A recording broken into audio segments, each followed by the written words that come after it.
दोनों गाल देबो मिस गे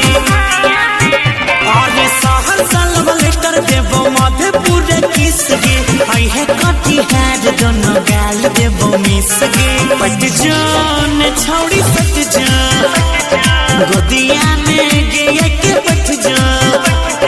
पट जान छौड़ी सट जा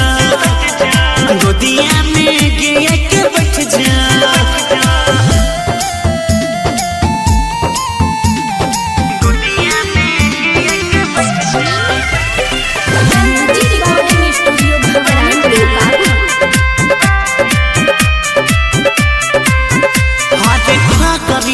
हमारे चलै छै के करो से छौरी के पूछली है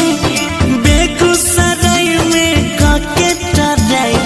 दिलवा के भीतर ठुसली है आके खगरिया सगरे हमारे चलै छै के करो से छौरी पूछली है बेगूसराय में काके टराय दिलवा के भीतर ठुसली है दरभंगा में लहंगा देबो मधुबनी में कसी जब जब पिन्हबे के लागबे तू से कसी गरमी के दिन बाजे चुआ तो पसीना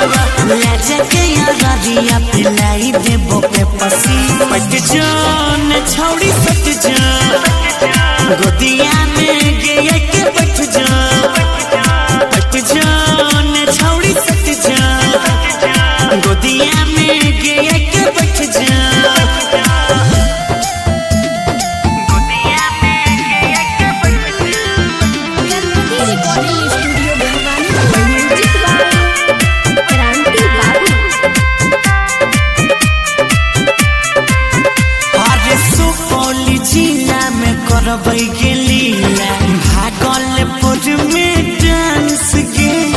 बांका समस्तीपुर मुंगेर में घूमी घूमी करबै रोमांस गे आई के सुपौल जिला में करबै के लीला भागलपुर में डांस गे बांका समस्तीपुर मुंगेर में घूमी घूमी करबै रोमांस गे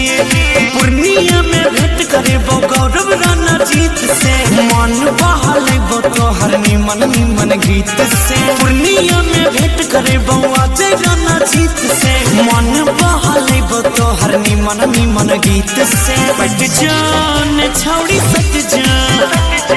गोदिया में